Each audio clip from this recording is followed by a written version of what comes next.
Godfather. Pulled up to the scene in a 65 Bentley, dripped in Brioni, China doll with me, looking like a supermodel. Oh, what a feeling. 25 years old, 25 million. Today's the audition for the Godfather part. My life's already a movie, so when do I start? I walk up in Patsy's, East 119th Street. Fat Tony Salerno gets a kiss on the cheek. I know my way around, not my first time here. Been doing overnight Ziganet loans for 10 years. I say hello to Danny Pagano and Tough Tony. Nicky Domino gives me a nod, they all know me. They ask why I'm there so early, I say the part. They say what part? I say the movie, why not? I don't look like Carlo, they all begin laughing. 3 p.m. ready for the lights.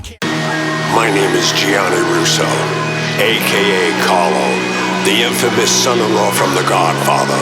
I'm now known as the Hollywood Godfather, and this is my story. Walking with a limp like will I ever run? Once again, or is this it? Am I forever done? Living in the hospital was never fun. Some people were cool, but not everyone. You never know who you're lying in. Good afternoon or evening, wherever you are listening to us from. It's time for another Hollywood Godfather podcast. And this is a very special one for us, and you'll find out why in a minute. I want to introduce my co-host, my co-writer, my friend, Pat Picciarelli. How you doing, Mike?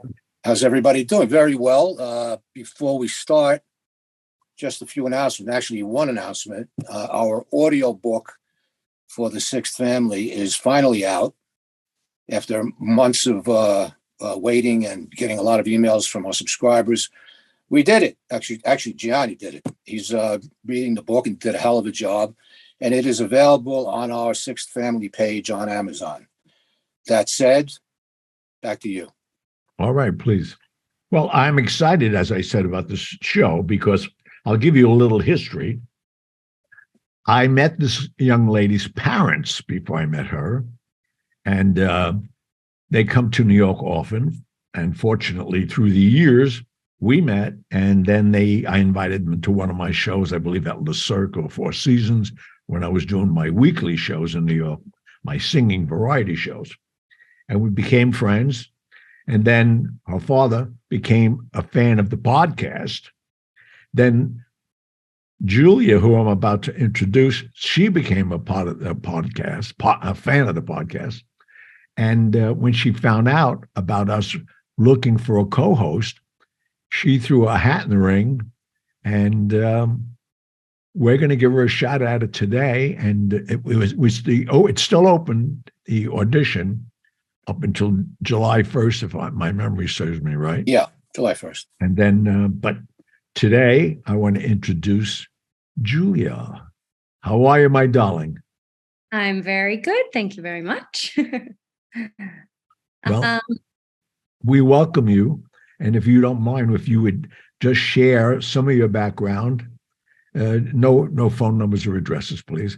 But unless you inclined to getting inundated with calls, but just so they know who you are, I think it's a great addition, number one, just because you are from down under and we are international, fortunately. So tell us who you are, my darling. Yeah. So I am currently actually based in New York, but I grew up and was born in Melbourne, Australia, to obviously my parents that Gianni was just talking about, with one older sister. I was performing my entire life in musical theatre, dancing, singing, acting. And then I actually went to Monash University and completed my double degree in business management as well as communication design. And then I decided to take a little break from that. Then I came over to New York and spent some time at Broadway Dance Center and applied for a couple certificates in musical theatre over here. And I got accepted in AMDA, which I'm just about to complete in a week's time. I'll be graduating from there, which is really exciting. And so I went home, completed my double degrees, and then I came back here, and I've been living in New York for about a year and a half. So you've been busy. Very, very busy. Yeah. Well, we're going to put you to work and make you even more busy. Uh, this episode is one of our favorites because we basically don't have to do anything but answer questions. No research. We love that. We get emails and we save them up every 3 or 4 shows. We answer your questions. So Judy will be going down the list, and we'll be doing the best we can to answer those emails. So take it away, Julia. We do. Okay. So the first question is from Mitchell, and it is a 2-part question. So the first part is, Dear Gianni, did you ever hear any of the old timers like Frank Costello, Carlo Gambino, or Meyer Lansky ever talk about the Castellammarese War in the early 30s between Joe Mazzaria and Salvador Maranzo? If so, is there anything you can share that they shared? It is my understanding that the Maranzano initially created the 5 families and was murdered by Lansky's men shortly after or before Lucky Luciano took over. So that's part 1. Well, I happen to know that history because of my great uncle, Angelo Russo, in Chicago, in Sicily, and he sent Carlo Gambino to America. And Carlo Gambino, at 17 years of age, was a made man out of the Gambino family in Sicily. And the reason he was sent over here, like other people who came from different, even Ireland, everywhere, some of the people came here from the old country, and they were actually taking advantage of the immigrants from their own country. And that's what the Maranzanos were doing. And they were shaking down, people in Little Italy and where they ever, communicated at that, congregated at that time. So with that, that's how the 5 families came to be. And fortunately, Meyer Lansky, Frank Costello, and Luciano, and the Genoveses created it and ran it very well for a long time, until where we are now with the young group, even more grittier and doing some things we don't really condone. I mean, we, being my age, the younger group is heavily into drugs and many other things. So yes, I do know a lot about that. And thank you for the question. Yes. And then the next part is, Dear Pat, as a mob historian, are you familiar with that chain of events? If so, there might be enough content on the Castellammarese War for a full episode.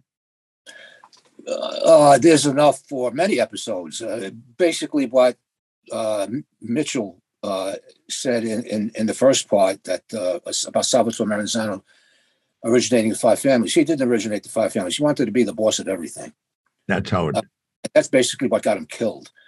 And then, as Gianni added, the people who actually organized the mafia as we know it today started the 5 families in the early 1930s. By that time, Maranzano was history, because he was killed by Luciano, who organized crime. Then it was sort of disorganized crime. But yeah, we can do a show on that and put it into one episode. It would be interesting.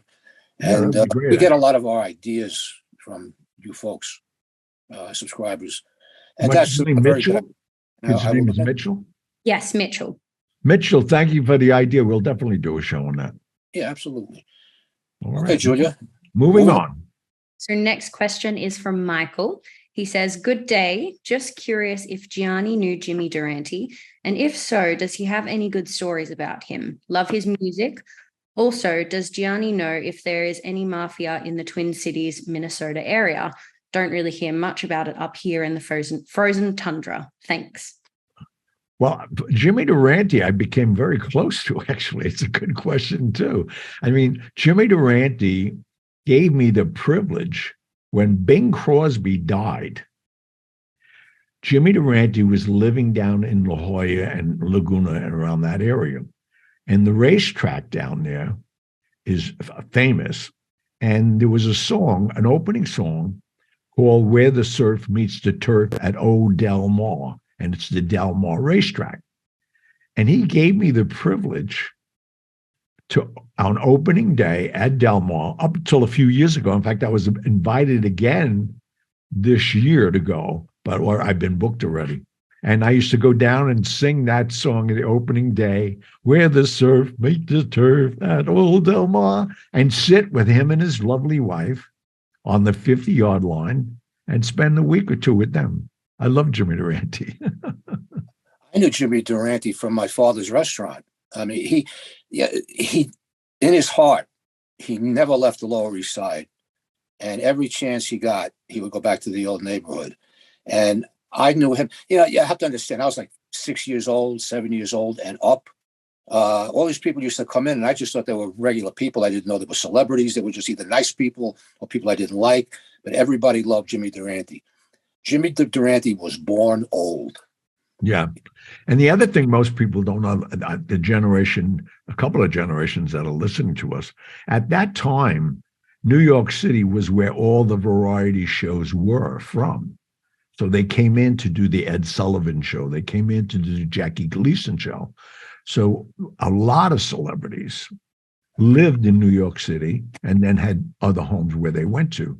But this was the mecca of really vaudeville and so many people like the Jimmy Durantes. In fact, I think Jackie Gleason. Yeah. He lived in what hotel was it? Because I used to see him all the time at Toots Shaw's. Yeah, he was at my father's place all the time. He loved my father's cooking. It's just to show you that the two people coming out of the same era, the two exact opposites. Jimmy Durante was just a nice person, always nice, always pleasant, loved kids. He's just a great person. Jackie Gleason, who I admire for his talent, when he had a couple of drinks in him, he was a real rotten SOB, boy. He was just nasty. He scared me. I was like 8 years old. I mean, the guy wasn't very pleasant at all. That said, when he arrived to the place sober, the word would get out in the area, and all the kids would crowd around the restaurant. My father wouldn't let him in. It was a licensed premises. But when he left, Gleason would hand out dollar bills. And you're talking a long time ago, a dollar meant a lot of money. And he would get besieged by people. So he was a very mercurial guy. He was something like Frank Sinatra. Yeah, he had good days and bad days. Well, they're bipolar. I mean, we should bring out, because I knew Jackie Gleason really well, just from being at Toots Shaw's. And there was an old saying that I forgot who it was, that a real drunk many years ago created. It's post time. Who was that? Because post time was 4 o'clock at Toots Shaw's. At 4 o'clock, they'd start drinking. And then they'd have to go over to what now is the Colbert and was Letterman. And they keep changing the CBS theater name. It was, and we went through all of them. It was the Gleason, Ed Sullivan show, all of that. But imagine they started drinking at 4, went over to tape a live show at 7:30. Absolutely. They couldn't even walk. But as soon as Jackie Gleason, once he was on Broadway, I forget the show. He won a Tony for it. He used to leave my father's bar because there was an 8 o'clock curtain. So he would leave about 6:30, 6:45, because they got the theater makeup and all that. Couldn't even walk. He would fall off the bar stool getting to the limousine to get him to the theater. And once he walked on stage, perfect. That's it. Once the lights go on. But perfect. Didn't slur, didn't do anything. He was amazing. But these are two great questions. Absolutely. Anyway, next, Julia. Yes, next is my son turned me onto these podcasts and I am hooked. I spend a lot of time driving and it makes the time fly by. My grandfather was Frank Costello's driver and bodyguard back before your time. He was Frank's nephew, Gioacchino Aloisi. On top of that, The Godfather 1 and 2 are my favorite movies. 3 sucked. Be well and keep the stories coming. Yeah, 3 did suck. Did you know that guy, Johnny? His driver? No. As he pointed out, once Frank came out of jail, and I was on a day-to-day basis with him in 57. He was a total different gentleman at that time. Yeah. And he only had one bodyguard, Blackie, who was with him every day. And he used to walk from the west side, come down 59th Street rather. And that's how I met him, because as we know, you wrote the biography. That's how I met him in front of the Sherry Netherlands. Thank God for that man. I'm living in his apartment right now. We're broadcasting out of it. R.I.P. Frank Costello. Okay, Julia, next. Yep. So the next one is, I just finished listening to your audio book, Hollywood Godfather, and was totally caught up in your story. Thank you for sharing your story. I'm hoping that your desire of the book helping you to reconnect with your family came true. Did it? If so, how is it going? I've only listened to your very first podcast, so I don't know yet if that was addressed in a future podcast. I do intend to listen to all of the podcasts, so here we go. And that was from Catherine. Well, I hope Catherine, Catherine thank has you. I hope Catherine has a lot of time on her hands. We have like 250 shows in the can here. Well, that's great, though. Give us something to do. But Catherine, to share a very personal thing, I have no problem doing that because, it's for the audience that don't know, I have 9 sons and 3 daughters and 14 grandchildren. The negative part of all that is they have 10 mothers. It's not like 1 or 2 mothers. So it's trying to get, 9 of my sons who were raised by their mothers, and I don't go out of the way, I'm not going to say I do, to bring them back in. The door is open. My phone number is the same phone number. You want to call me? Call me. I'm not reaching out to you. Here we are. The writer, Catherine, whatever her name, that Catherine, right? Catherine, yeah. Okay, she is referring to the end of the book where, Right. you indicate that one of the reasons or the main reason you wrote the book was to tell your extended family about what you went through and why you went through it. And I guess she's asking, was that, did that see any success in reconnecting with anyone in your family? 1 or 2 did, and then they stopped. What's happening? I'm having a tremendous amount of luck, and I thank God for that, of my grandchildren reaching out to me, which I think is more important. Yeah. Some of my kids act older than me. My oldest son is 63. So, I mean, he's like, and he hates me because he lost all his hair. I had said I had nothing to do with it. Don't blame me for that. Well, that hair loss thing generally skips a generation. So you lucked out. He didn't. Okay. Oh, yeah. Thank you for that question. Okay. Next.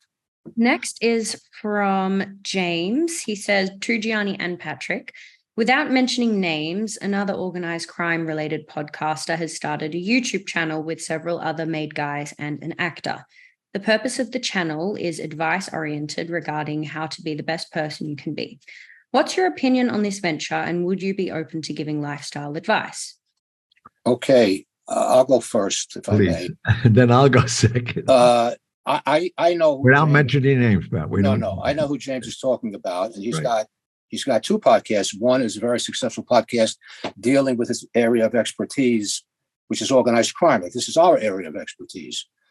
So what he decided to do was branch out into a second podcast, and we won't mention the name of that either. But it's basically exactly what Julia said, was to give listeners life advice. Now, you got to understand that he's got 6 made guys that most of them did heavy prison time. And these are the people who are going to be giving life advice. I know for myself, the basic demographic of people who listen to these types of podcasts dealing with the history of organized crime in the present, you're not dealing with younger people. I would say the youngest members of our audience, with a few exceptions, are probably in their late 30s and up, because they have an interest in organized crime. They've been studying it all their lives. They want to hear from us, as they want to hear from this other gentleman that we're talking about in the email. If you have to, at the age of 45, for example, have to contact some wise guy about advice in your lifestyle, you got a problem. If your parents, well, let's put it this way. I'm not going to cast aspersions on somebody else. I couldn't give anybody lifestyle advice. I'm still trying to straighten my life out. I mean, we are in a position to do that. We are an entertainment channel. To answer the last part of your question, would we be up to doing something like that? We are an entertainment channel. We're totally unrehearsed. We're here to have fun. And obviously, we've been pretty successful since we're going into our 50th year doing this. But I wouldn't have the audacity, I'm talking about myself, to start dispensing advice to people who are older than my kids. And that should have, and if those people have to reach out to me to ask me, that scares me, to tell you the truth. Anyway, Giant, take it over from here. What do you think? Well, I know actually the producer of the show, and he was very generous to you and I without mentioning his name in the beginning. Yeah. And then when he created this, and I said to myself, I don't want to be a part of it. He said, why? I said, well, first of all, you're on, a day-to-day basis with these gentlemen. They have their lives. I don't reflect on it. I don't want to be a part of it. And I don't want to be associated with them. And they've reached out on their own, a few of them, for me to talk or answer questions and whatever. And enjoy yourselves. Hope you're a success. You will be. There's an audience for all of us, fortunately. Yeah, sure. And, but, for the listener who's taking their advice, don't forget to research their background. Yeah, consider the source. How many people did they kill? How much drugs did they sell? How much time did they do? Remember where you're getting your advice. That's all I could say. Next question. Sure. So this is from Giovanni. He says, how goes the search for a replacement for the new co-host to replace Megan? Whoa. Well, hopefully we have our answer. Yeah, you're looking at her now if you're watching this podcast, which will be on in about 2 weeks. And anybody that's listening, respond to what you're hearing today and tell us your opinion. It's you have to like as much as we do because we want you to keep listening. Mm-hmm. So that's fair enough, I think. Yes, I think. Okay. Hold on, Gianni. Perhaps we should go to a commercial break. Okay. We're going to commercial. Don't go nowhere. We know where you live. We'll be right back. Today's show is being sponsored by Corleone Fine Italian Food Products. This sponsor really means a lot to me. Corleone Fine Italian has taken the heart and soul of the Godfather films and created a line of food products that include pasta sauce, balsamic vinegar from Modena, Italy, Genco extra virgin olive oil from Sicily. They created delicious pasta sauces, marinade, tomato basil, arrabbiato, and my favorite, Clemenza's meat sauce. You will be amazed. You will think your grandmother made the sauce herself. CorleoneFineItalian.com. That's CorleoneFineItalian.com. Okay, we're back. Next, Julia, what do we have now? Yes, this is from Paula. So she says, who would your vote go to for the craziest mafia gangster, living or dead?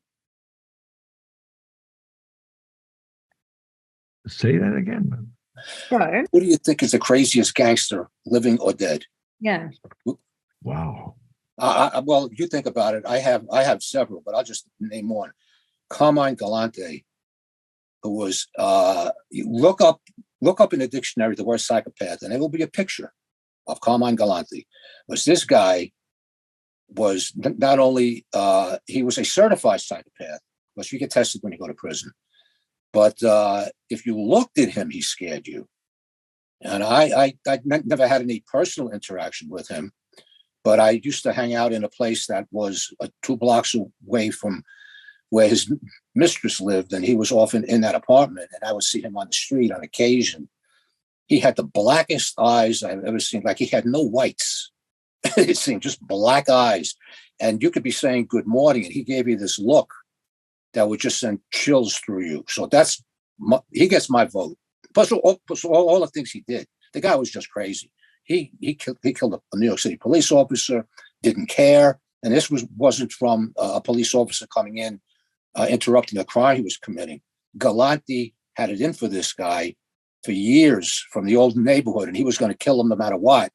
And he did. And he faked an armed robbery, killed the cop, and left the proceeds of the robbery in the store he was supposed to have stuck up.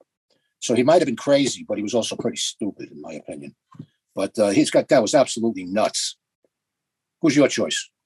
Well, first, I want to clarify. They said organized crime? Anybody. Yeah, just mafia gangster. Well, mafia gangster. Okay, great. No, but he was definitely unorganized. Yeah. He was just. I know so many people. How about why Neil? they did what they did. How about O'Neill? O'Neill was, I mean, the best. I loved O'Neill. O'Neill, to me, next to Costello, was a good person for me. I mean, really. I mean, when you Paolo looked at him, Gambino. he scared you. Oh my God, no. I mean, some of those guys, forget about it. But I mean, O'Neill was very, very withdrawn, very controlled, and treacherous. In fact, well, the guy's dead now. I could talk about it. But when John Gotti was coming to, the Ravenite down Mulberry Street, and I used to be there a lot on Sunday mornings. Not that I'm a made guy, but I used to go there after church, believe it or not, and go down there, and a lot of them were at mass. Some of them are very religious. And old man Gambino obviously sent me my transistor radio that changed my life, if you read my book, and introduced me to my mentor, Frank Sinatra. And so I was well received because they all knew, again, my uncle in Sicily. But with that said, I mean, that crew was tough. But there was a guy who hated me till the day he died. And his name was John Gotti. And John Gotti used to come down there on Sundays and play his tribute. And O'Neill was his guy. And that's when John was very into hijacking in Howard Beach and the airports and everything else. But he was making his bones, and he loved O'Neill. And O'Neill, one day he asked O'Neill who I was and why was I in the club. And I won't even tell you what O'Neill did to him.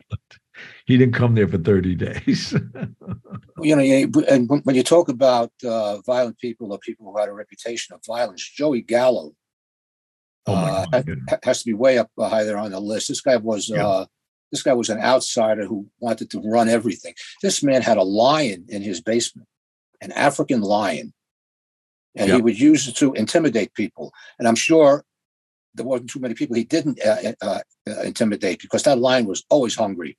Right. And where did he get that lion? Nobody ever really addressed that, No. Well, at that time, without people with cameras on their phones, bringing a lion down to these. I mean, where do you go? Lion? Nobody saw it. Where do you get a lion from? I don't know. Maybe somebody at Ringling Brothers. I don't know. Anyway, he had that lion there for years, and if you crossed him, he wanted to put it better. If he wanted to convince somebody of something, he would introduce you to the lion. Yeah, and that generally changed people's minds. So when you talk about crazy people, I hope that answers your question. I'm sitting here thinking and looking at Julia. She must be saying to herself, why do I want to do this? Why do I want to be a part of this? Who are these guys? Well, she's safe. Let's talk about a Broadway play or something I know about. If anybody gets angry at us, they can drive by your house, my house, and just shoot through the windows. She's safe. We don't know where she is. We don't want to know. Right. That's right. She's not within our reach. No. And I respect her mother and father always. So that's another thing. Moving on. So the next one is from Ralph, addressed to everyone. If you had to do it all over again, what different course would you have taken regarding career and family? Well, this might sound odd, but I would have stayed in the Army. I actually liked the Army. And I was in at a very bad time. Those of you who don't know, I'm a Vietnam vet. I'm a Vietnam combat vet. I was in the 1st Infantry Division. I was a machine gunner. But you are in a war zone for your entire career. 1 year was enough. But I actually liked the military. I went up the ranks fairly quickly. But when it was time to get out, I had that. If I had to re-enlist with my area of expertise, if you can call it that, I would have probably wound up back in Vietnam. So I didn't choose to re-enlist. My second choice would probably have, instead of going on the NYPD, where I also did well, I would have gone into the FBI if I had to do all over again. And to round it out, I probably would have gotten married much younger and had my children much younger.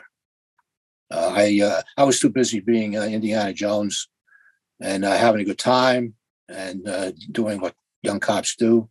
And I got married rather late and had my children rather late.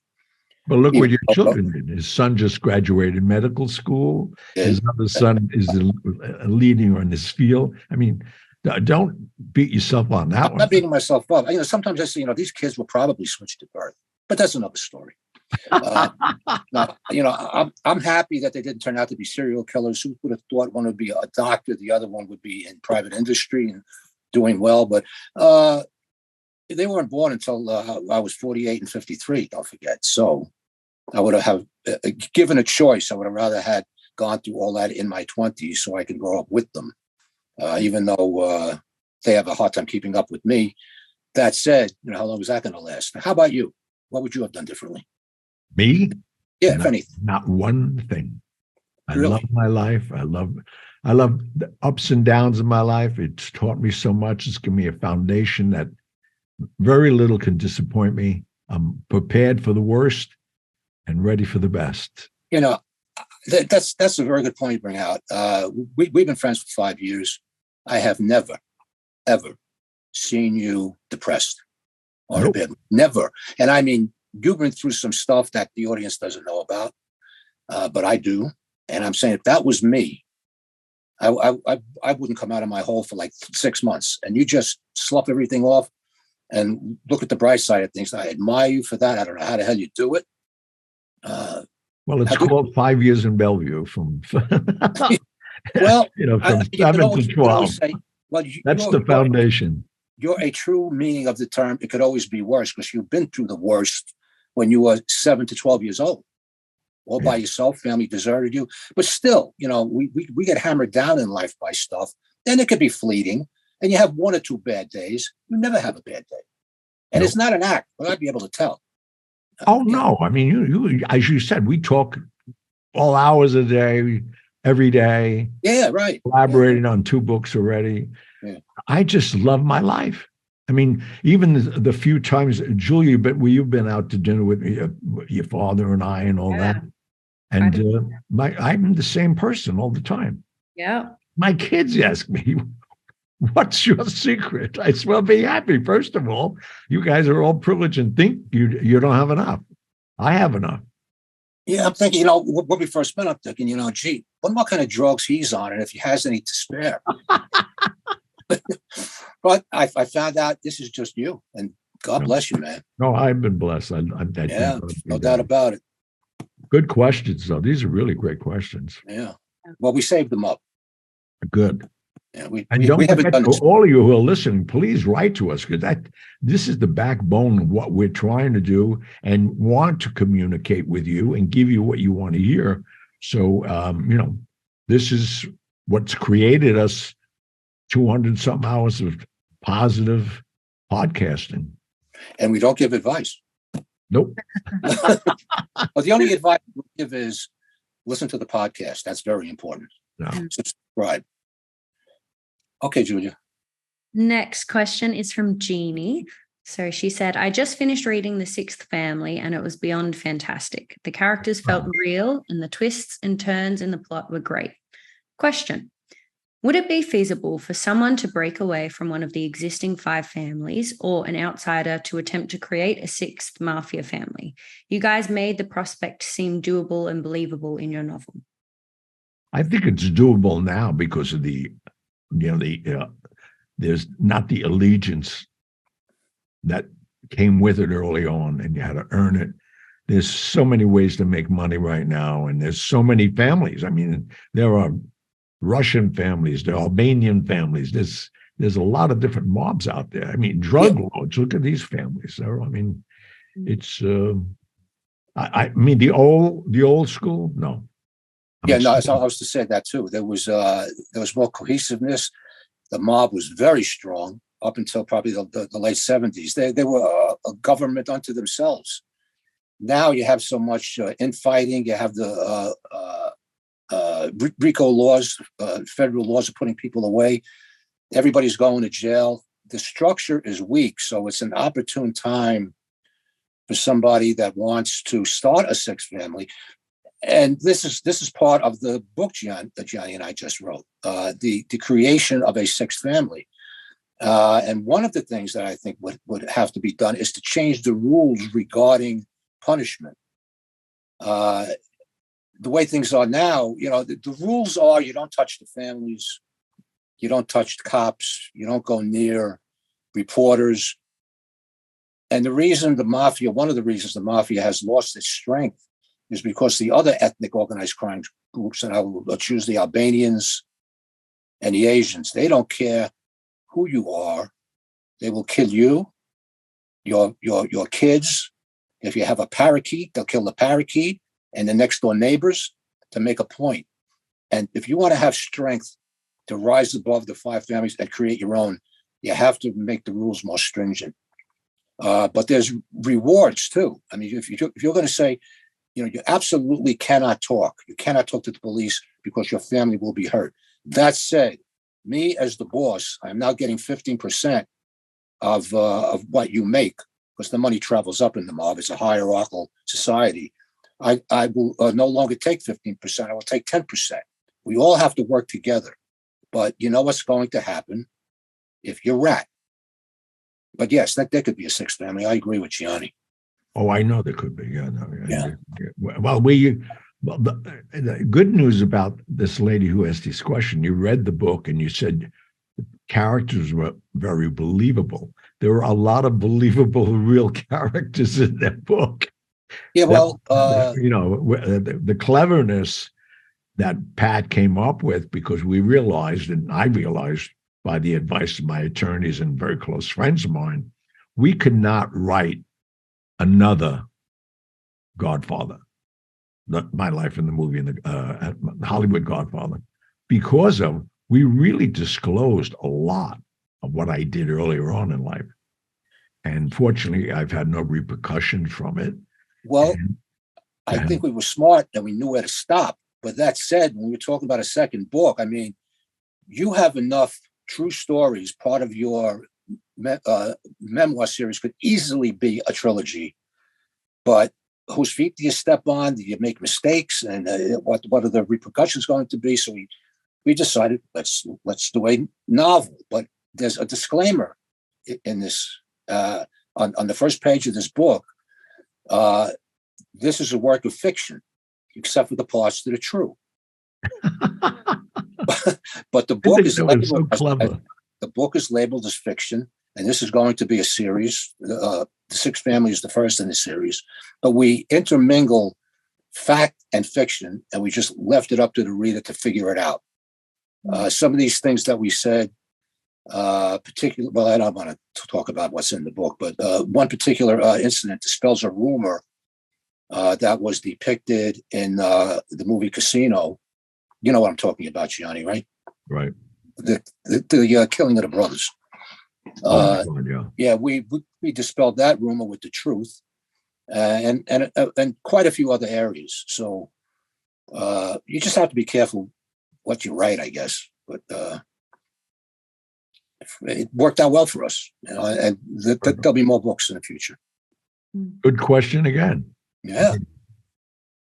This next one is from Frank. He said, throughout mafia history, a few bosses have walked away from the mob. Frank Costello and Joe Bonanno come to mind.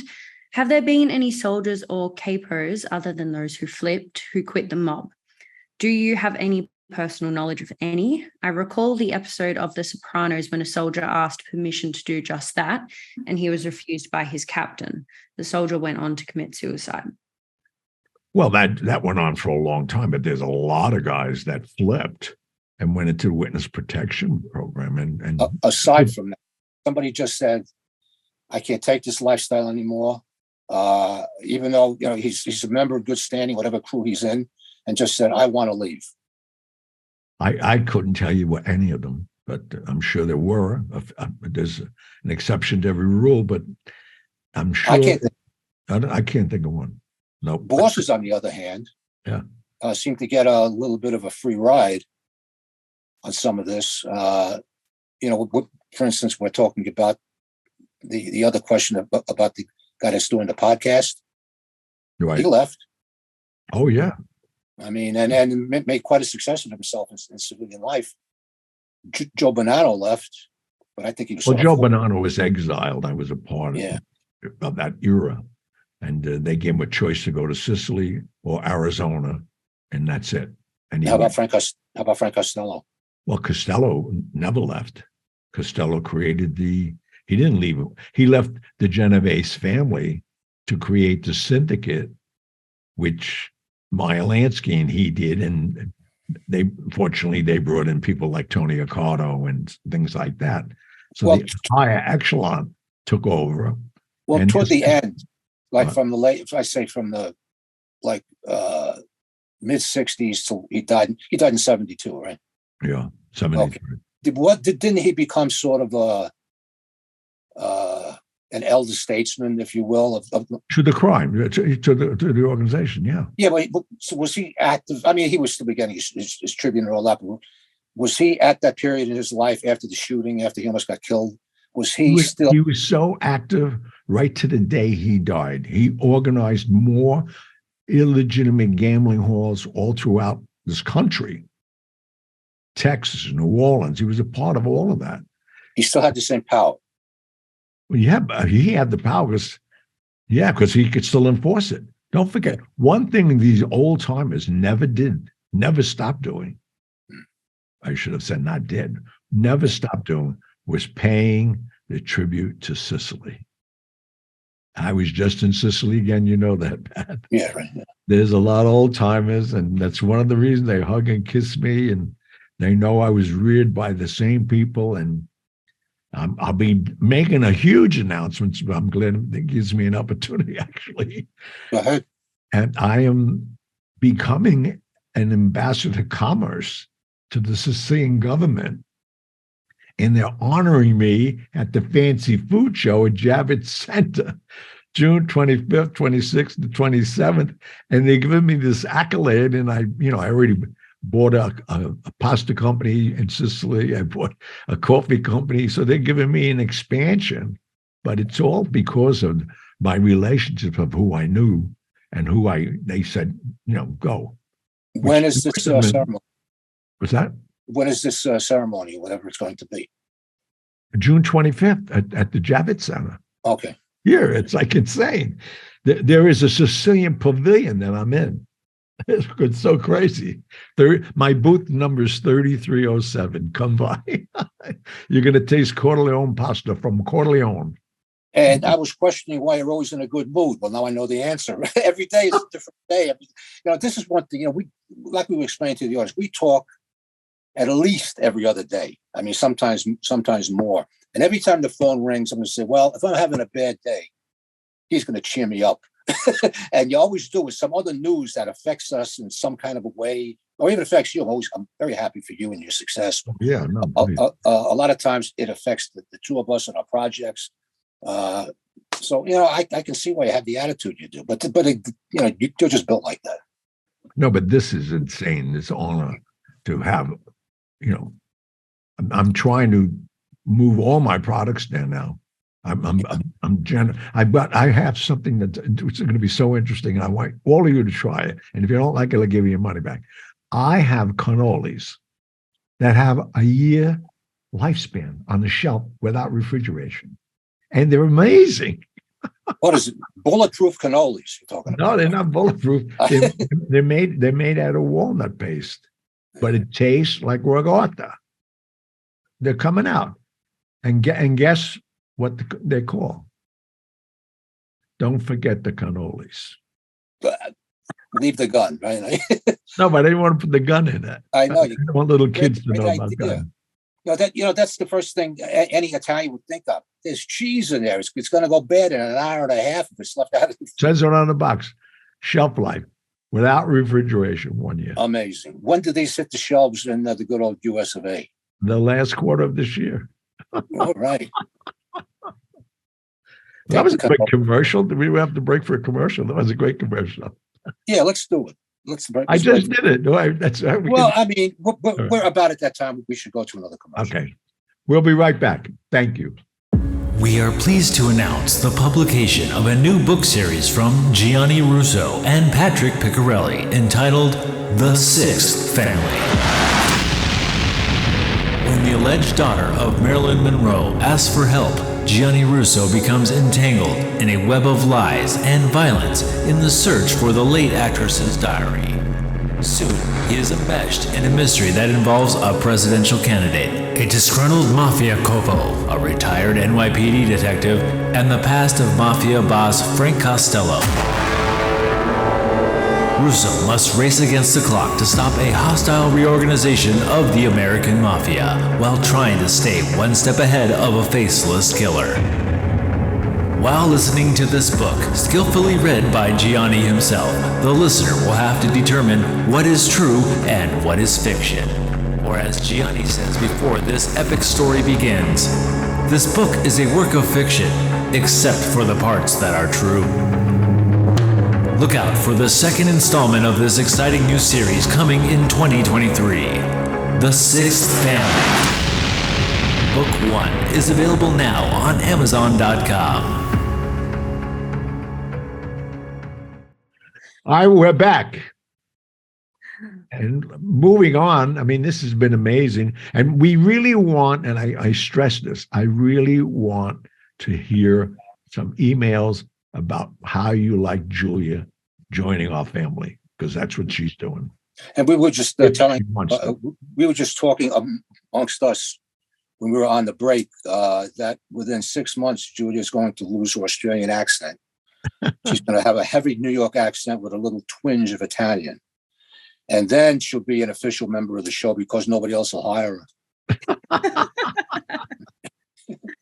She's going to have a big career. Unfortunately, Julia, though, we were very lucky for Megan. We love Megan. She was wonderful. She went on, and she's, I mean, her, I don't want to tell you what she's doing, but she's an associate producer to a major television show on the network.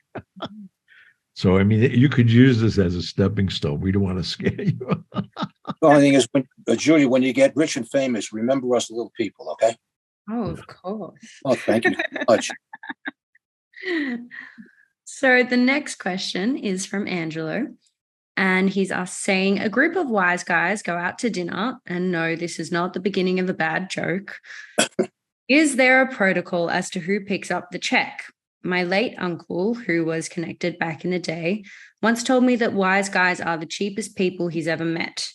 You guys have a great podcast. I've listened from episode 1. I'm also about halfway through The Sixth Family and can't say enough good things about the story. And this is coming from a person who rarely reads fiction. I bought the book because I wanted to support the show and on recommendations from 2 friends. One of my better decisions. Thanks for some great entertainment. I particularly liked how the Gianni character reacts to the roadblocks he runs into throughout the book. Great job. I'll be posting a 5-star review on Amazon. Oh, thank you. Well, Pat, we have to congratulate for that. What do we have to say about the thriftiness of wise guys? Because I've seen it. Well, I've never seen it, fortunately, because the realm, I mean, if it's a small family boss or whatever, he expects everything to be paid for by his underlings. Well, you were exposed more to the upper echelon of the mob. People that I saw with the soldiers, the associates, these guys were tight as a crab's ass, man, and that's waterproof. I mean, these guys, they were stiffing people, arguing amongst each other who's going to pay the check. I don't know. I just thought that odd. They were rolling in dough. Oh, thank God I was never on that level. But the way the rule is with the top echelon of this organization, whoever invites you to dinner picks up the check. Makes sense. That's how it is. How about and that's a rule. I mean, that's an unwritten rule. So then at that dinner, I'd say, next week it's on me. Where do you want to go? And that's how it keeps going. How about a guy that just gets made within the crew? Is he, as an initiation, is he obligated to get stuck with chicks? I've heard that. No, nobody gets stuck with anything. No, I mean, I think that's a bad image. I mean, again, I can't speak for everybody. I could speak about, I mean, I knew at one time 14 different families. Kansas City, New Orleans, all that. I never saw a boss run away from any check. Yeah, like I said, it wasn't the bosses, it was everybody else. Well, the soldiers. Well, the soldiers are really not made guys. That's the whole thing. They're trying to be. They are definitely the definition of wannabes. There you go. All right, Julia, what do we have next? Yes. So the next one is from Patrick. And he said, what made you decide to become a police officer? I come from a family of cops, from my great-grandfather to the recent. For my father and uncles, it seemed like more of a calling than a job. What's your take? I had no direction in life. I got out of Vietnam, and I didn't know what I was going to do and how I was going to do it. I had some issues because I was there. And I was passing a high school one night, and it was an open test generally, or usually, historically, when you come in the NYPD. There's a long, involved process just to take the test. That takes months. They were so hard up for cops. There wasn't a popular time to be a police officer. It was even worse than it is now. That they just threw the doors open and said, just come and take the test. It was a walk-in test. I was on my way to a card game because I was playing cards mostly to make money. And I said, I'll take it. Well, I got 100 on the test because it was so simple, so easy. I mean, Ray Charles could have passed this test with a bag over his head. I mean, you didn't even have to look at the page. Let me give you an example. They needed 3,500 cops. So that said, you couldn't get 3,500 cops in the country, let alone on one job, to apply. They had a question. They had a picture of a clock. And I'm not lying. This is a true story. A picture of a clock. And the question was, and you had 4 choices. The question is, if the big hand is on the 12 and the little hand is on the 3, what time is it? What? No, it's not a trick question. It's a freaking question. Wow. And they gave you 4 choices. One of it was, 20 minutes to 8. It was one of ridiculous, They really must have been hard up for cops, I'll tell you. Hard up wasn't a word for it. The then mayor-elect, his name was John Lindsay, got elected on the platform that he was going to get 3,500 cops assigned to the job as soon as he got elected. Where he was going to get these cops from was anybody's guess because no one wanted the job. Right. It was at the height of the Vietnam War. Cop work, police work was not the thing to do. So I came on right away. I took the test in May. I was on in October. To give you a gun and a shield back then. The first day, no training, and there were riots in the street, and off we went. And I was influenced by an undercover detective named Grant Webster. He was an undercover narcotics guy, and I was like 20 years old, still in the academy. And this guy lived next door to me. I mean, we were getting paid $3,500 a year. I couldn't even afford my apartment. I was living in my parents' house. He lived next door with his wife. And this guy would regale stories about undercover narcotics and the life he was living. And I just came back from a war. This is what I wanted. Like I couldn't get the excitement Jones out of my body.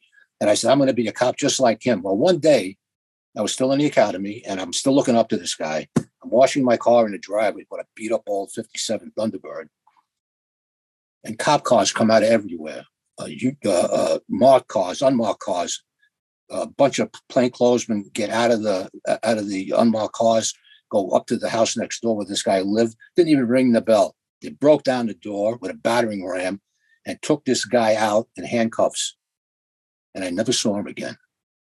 Wow. And that scared the hell out of me. And this is when did you find out what he was tried on? Yeah, he was part of the Special Investigation Unit, SIU. In fact, we had a guy on the show a couple of months ago. Yeah. They made the movie Prince of the City based on the SIU, which was totally corrupt. I mean, they were really bad. Anyway, he got caught. He just vanished. Never saw him again.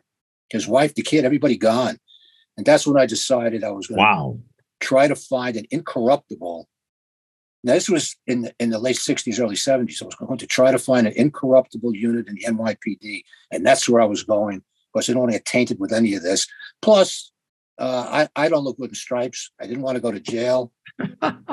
And that's how I wound up in the Tactical Patrol Force, because they were the cleanest of the clean. And that's where I stayed for 3 years to insulate myself. But I'll never forget this guy's name. He had to have gotten some serious time. I have no idea. Anybody knows out there what happened to this guy? He also went by the name of Grant Weber. Say the name one more time. Grant Webster or Grant Weber. He went by two last names, but I assumed that was because of his he's working in an undercover capacity. I mean, he played the game. Long hair, beard, scraggly. How old would he be now? He was the early 80s. He was older than me. So early 80s, mid 80s, if he's still around. But if anybody knows what happened, I'm in my 80s. I'm still around. What are you talking about? Well, yeah, but you had a different lifestyle than this guy. I mean, back then there wasn't any, testing for drugs. Everybody's used drugs. I mean, cops, everybody. It was the same. Cops get the best drugs. Everybody was doing something. Not everybody, but quite a few people. I didn't want anything to do with that.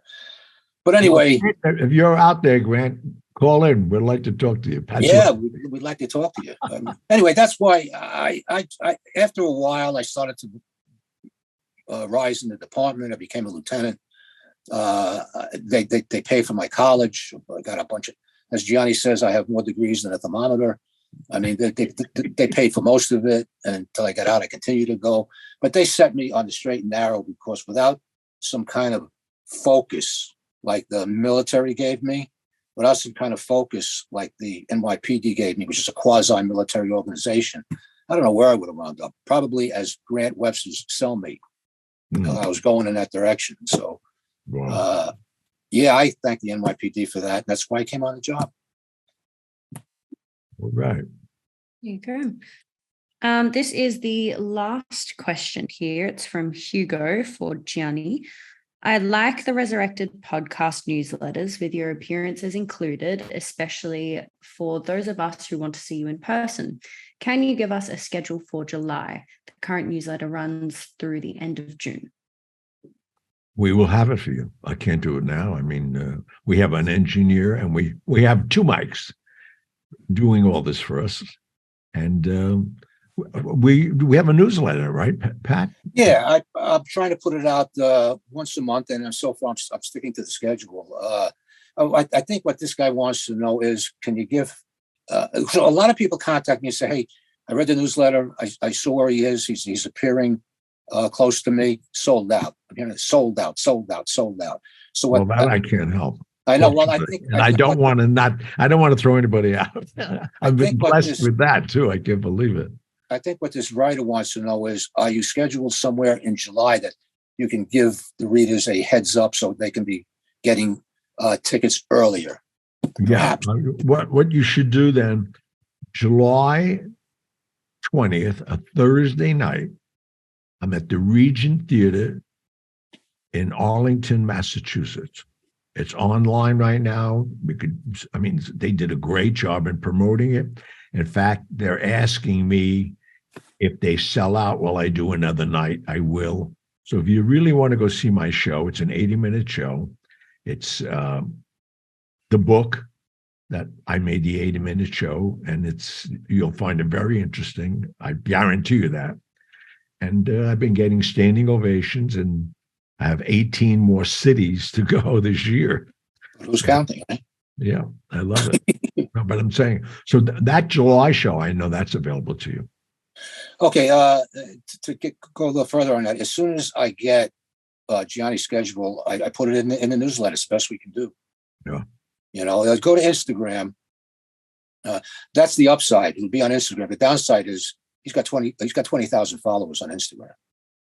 So if you're considering going to one of his shows, buy tickets as soon as you see it. Oh yeah, I mean, and they're not exorbitant. Yeah, they're affordable. Well, that was great, Julia. Let's hear, after this exhausting 40, 50 minutes, what's your take on it now that you actually sat in the chair? Yeah, well, obviously I've been to dinner with you a couple of times, Gianni, and whenever I listen to the podcasts or the audiobooks, it's like I'm sitting across the table with you at dinner, and it's actually nice because we're on a Zoom recording this, and just being able to see your expressions, and it's just so interesting And learning. I want to clarify this to our audience. We're at a dinner table with her parents. I don't want anybody to think anything weird, because I know how all you crazy people are out there saying, this guy, now we know why she's there. No, So our family is always across the table. now, this after this hour, we've been on almost an hour now. After this hour, this is more information that I really wanted to know. If you're not thinking it now, once we start talking about other topics, you may be saying that. But anyway, someday you may write a book. Who knows? And you have plenty to write about. There you go. Well, I want to thank you, first of all, taking the time out. And you wanted a shot at it. You did. It was lots of fun. All right. Well, please. Thank you. We appreciate it. And to our audience, thank you. Tune in, tell your friends, buy the books, look us up everywhere. We are everywhere right now. We are everywhere. Don't look over your shoulder. We're there. Okay. Okay. Good night, everybody. Good night, everybody. God bless.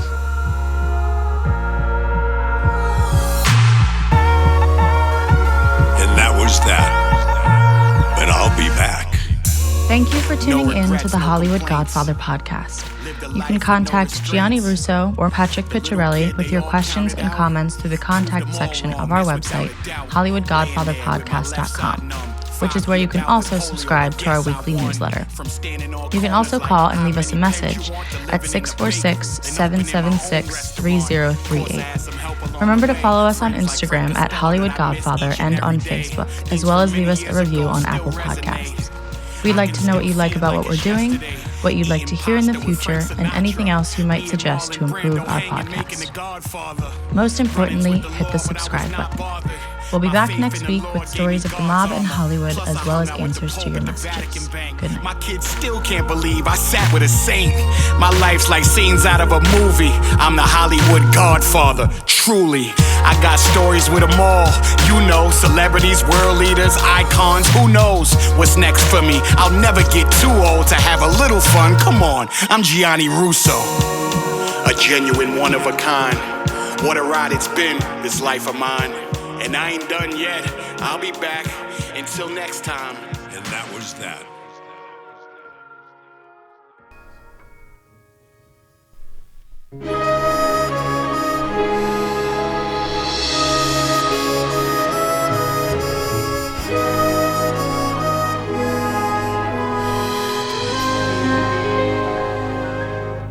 When I was 17, it was a very good year.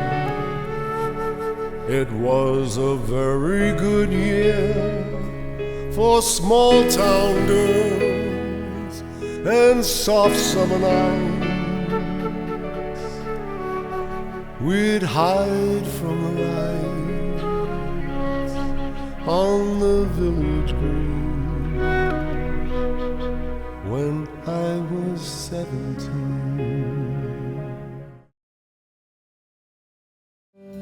I didn't mind waiting